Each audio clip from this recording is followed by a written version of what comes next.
वो रहा आपका बेटा।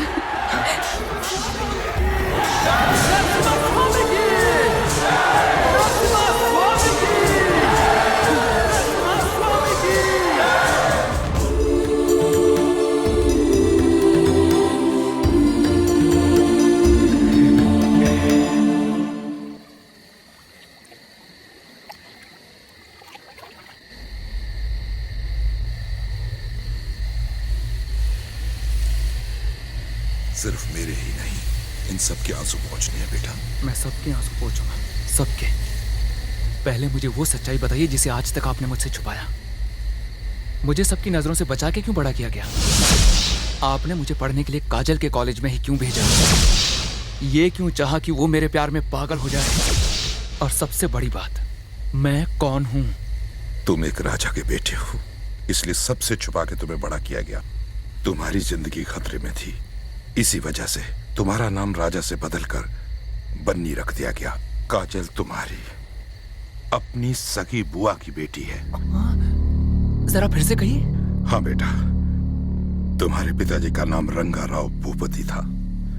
नरसिंह भगवान के लिए जो जगह इस मंदिर में है, वही जगह और सम्मान तुम्हारे पिता के लिए लोगों के दिलों में था। वो सच में सिंह थे, नरसिंह थे।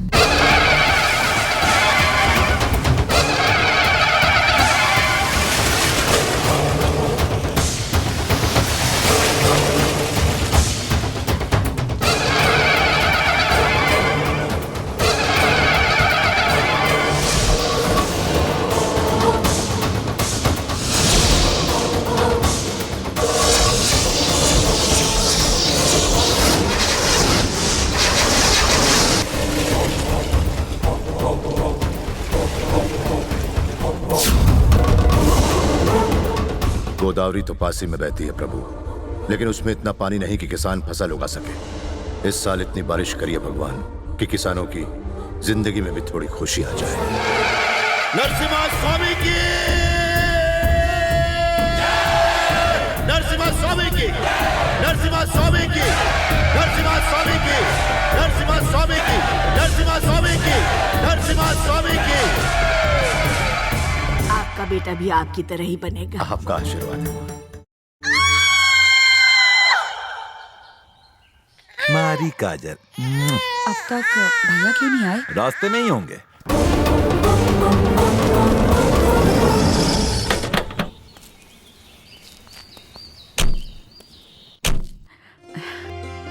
अरे अरे अरे अरे काजल बेटा, मेरा राजकुमार।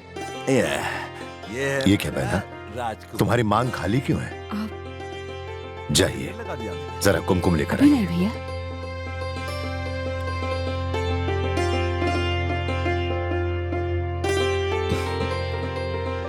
मेरी बहन को मेरी भी उम्र लग जाए। तुम्हारी शादी के बाद लगा जैसे तुम हमेशा के लिए मुझसे दूर हो गई हो, लेकिन काजल को मेरी बहू बनकर मेरे घर आना होगा। मैं अपने राजा के लिए, अपने बेटे के लिए तुम्हारी बेटी का हाथ मांगता हूं। तुम खुश तो हो ना?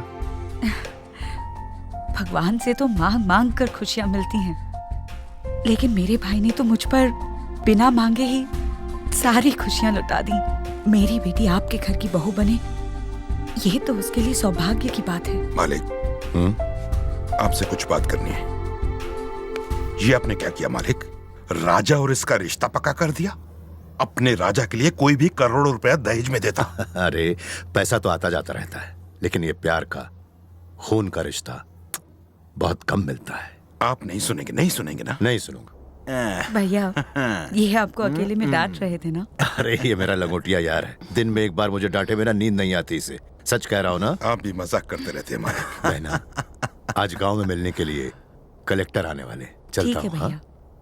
तुम्हारे पिताजी को किसानों से बहुत प्यार था। किसानों की आत्महत्या करने से उन्हें बहुत दुख होता था। वो किसानों के लिए हर कीमत पर डैम बनवाना चाहते थे और उसके लिए उन्होंने जी जान लगा दी।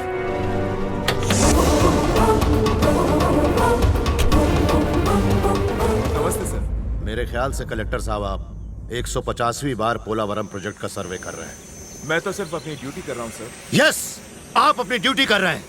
You are doing your duty for the sake of his salary, not for the society. You are doing your duty to satisfy the politicians, not for the public. You are doing your duty for the sake of your status, not for the service. यही आपकी duty है।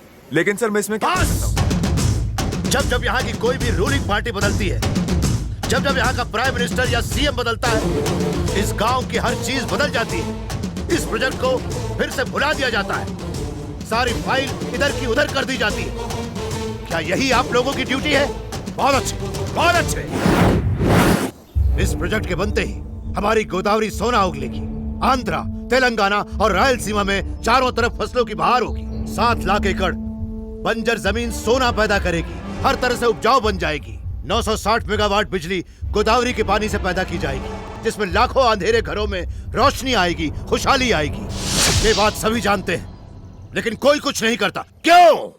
1946 में पहली बार ये नेता लोग इस project को लॉन्च करना चाहते थे। 1981 में जाकर इसे इनॉग्रेट किया और ये शिलालेख लगाया। इस बात को सालों बीत गए और सरकारें भी बदलती रहीं। किसी का कुछ काम बना, किसी का कुछ फायदा हुआ, क्या नतीजा निकला? शून्य। महाराष्ट्र के नासिक से निकलने वाली इस गोदावरी नदी का पानी बहुत ही अनमोल है, जिसकी कीमत नहीं लगाई जा सकती, जो खेती के लिए वरदान स्वरूप है। नरसापुर बीच पर समुद्र में मिल जाने के लिए नहीं है, ये किसानों की संपत्ति है। उनका अधिकार है इस पानी पर। जैसे बच्चों के लिए माँ का दूध है, वैसे ही इसका पानी खेतों के लिए सोना है। लेकिन 70% गोदावरी का पानी समुद्र में मिलकर बर्बाद हो रहा है। इसकी भरपाई कौन करेगा? एक्सक्यूज मी सर, ये सब सरकारी प्रोसीजर है, मैं कुछ नहीं कर सकता। आप जाकर सीएम से बात कीजिए। रंगास्वामी जी मालिक। सभी किसानों से कहो कि कल सुबह कार्लटन के स्टैचू के पास जमा हो। हम हैदराबाद जाकर रैली निकालेंगे।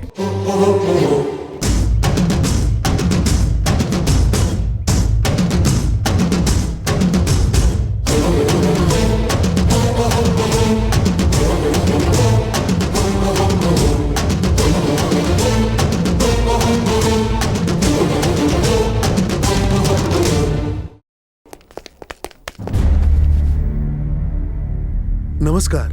नमस्कार। आपने यहाँ आने का कष्ट क्यों किया? मुझे वहाँ पे बुला लिया होता। मैं खुद इसलिए आया हूँ क्योंकि सरकार हमारी आवाज को अनसुना कर रही है। सीएम साहब, सालों से अभी तक पोलावरम प्रोजेक्ट क्यों नहीं पूरा हुआ? देखिए, पोलावरम प्रोजेक्ट जितनी बड़ी परियोजना है, उसके साथ जुड़ी हुई मुश्किलें भी उतनी ही बड़ी है। क्या मुश्किलें हैं इसके साथ? जैसे नहर को बनाने के लिए हजारों एकड़ जमीन की जरूरत पड़ेगी, जिससे बहुत से छोटे किसानों को अपनी जमीन से हाथ धोना पड़ सकता है। वो आपकी समस्या है। जिस किसान के पास 10 एकड़ जमीन है, उसे 1 एकड़ देने में कोई भी फर्क नहीं पड़ने वाला, और जिस किसान के पास 5 एकड़ जमीन है, उसे आधा एकड़ देने में कोई भी फर्क नहीं पड़ेगा। अब बाकी बचे गरीब किसानों की बात करते हैं। उनके नुकसान की भरपाई मैं खुद अपनी जमीन देकर करूंगा। ऊपर वाले का दिया मेरे पास सब कुछ है।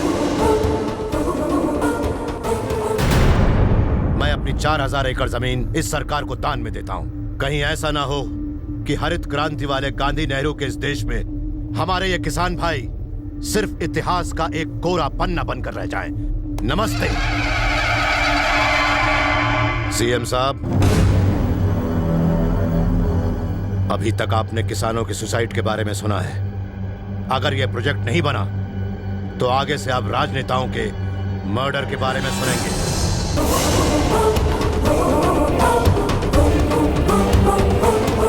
सर, ये जो भी था बड़ा महान आदमी था, वरना आजकल के जमाने में अपनी जमीन भूखे नंगे किसानों को कौन देगा? अगर ये प्रोजेक्ट नहीं बना तो ये भूखे नंगे किसान हाथ में बंदूक लेकर हमें मारने के लिए आएंगे, समझे? इसलिए जल्दी जाओ और प्रोजेक्ट की फाइल लेकर आओ। जाओ।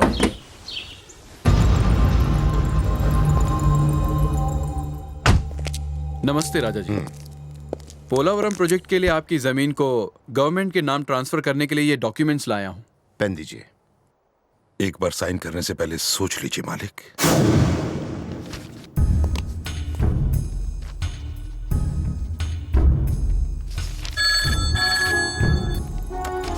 मालिक। हेलो भैया, कैसे हैं? मैं अच्छा हूँ बहन। भैया, कल सुबह हम काजल का अन्न भोग कर रहे हैं, आपको जरूर आना है भैया। अरे वाह, कितने बजे बहना? मैं आ जाऊंगा। सुबह 10 बजे। मैं पहुंच जाऊंगा बहना। बहनों जी क्या कर रहे हैं? आपके बहनोई अपने होने वाले दामाद के साथ खेल रहे हैं। अरे दामाद नहीं, उनसे कहो ये मेरा बेटा है, बेटा। जरूर आना भैया। आऊंगा आऊंगा, जरूर आऊंगा।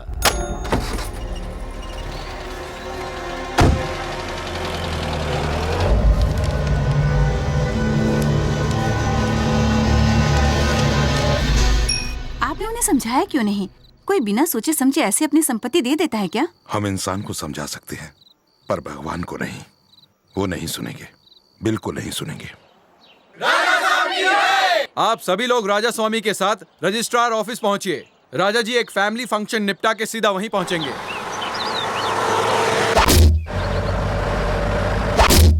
अरे तुम्हारे भैया किसानों की प्रॉब्लम सुलझाने में तो नहीं लग गए? जो नहीं आऊ मेरी बच्ची।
सोमा राजू,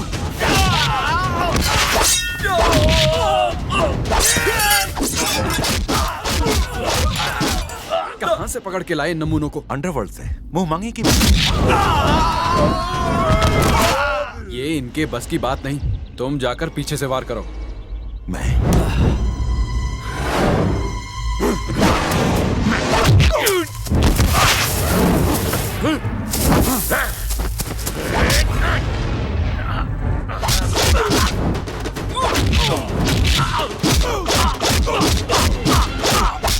वो साइन किया हुआ ब्लैंक पेपर कहाँ है? मेरे पास ही है, ये लो।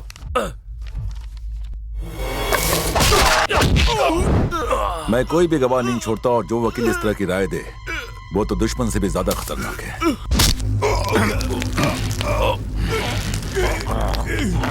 भाई साहब, भाई साहब,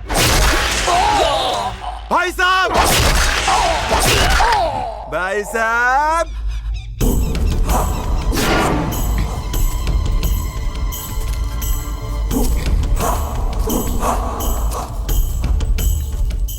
तुम? हाँ भाई साहब। ऐसा क्यों किया? आपकी दौलत के लिए। एक बार मांग के तो देखते। बिना मांगे ही ले ली। ये जमीन मैंने सिर्फ गरीब किसानों के लिए दान की है। ये उनका ही हक है। उनके साथ अन्याय मत करो।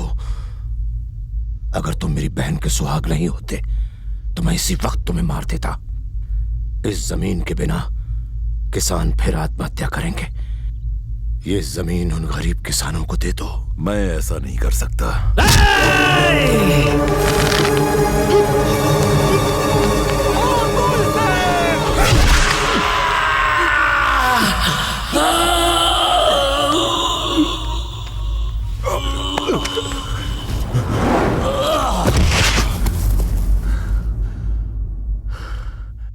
मर गया साला।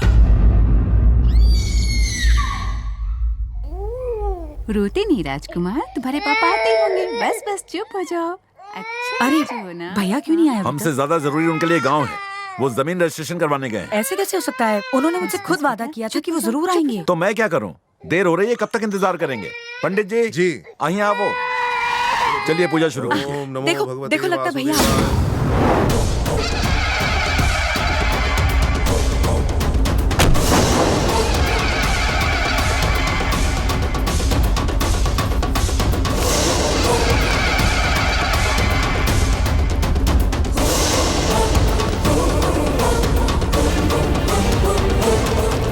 आइए भैया आइए। ओम अन्नपूर्णे साधापूर्णे शंकरा प्राण वल्लभेय ज्ञान वैराग्य सिद्ध्याधर्म इसे आशीर्वाद दीजिए भैया। देहि च पार्वती। ये लीजिए प्रसाद लीजिए। अन्नपूर्णे साधापूर्णे शंकरा प्राण वल्लभे। भैया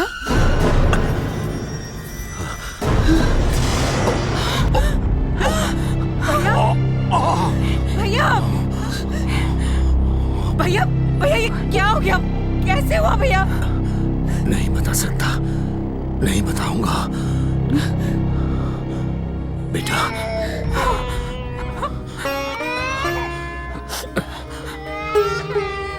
देखो बहन, आज से तुम इसकी बुआ नहीं बल्कि माँ हो।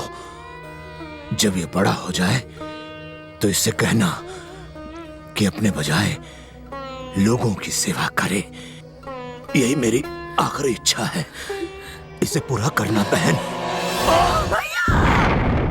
तुम्हारी बुआ को डर था कि तुम्हारे पिताजी की तरह तुम्हें भी मार दिया जाएगा, इसलिए उन्होंने तुम्हें मुझे सौंप दिया। हमने बड़ी मुश्किल से तुम्हारी जान बचाई। मुझ पर झूठा इल्जाम लगाया गया कि मैंने तुम्हारे पिताजी को मरवाया है, जो मेरे दोस्त थे। न्याय और कानून को पैसों से खरीदा गया।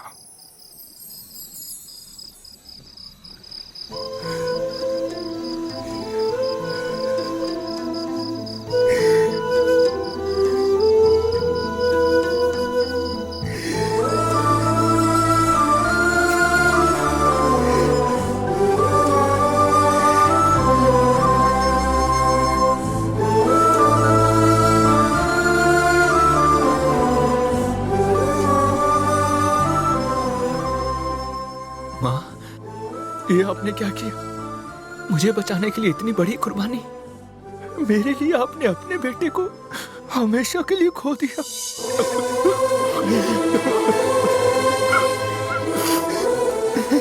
कौन कहता है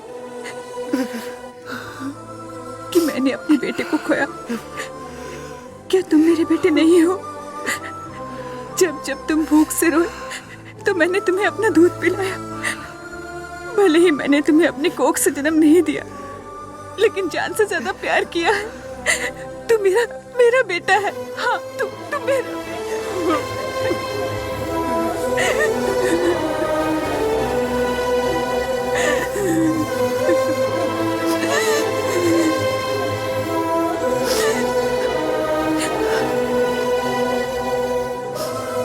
आपकी ये कुर्बानी व्यर्थ नहीं जाएगी बाबूजी। एक एक आंसू का बदला लूंगा मैं। आप बस देखते जाइए।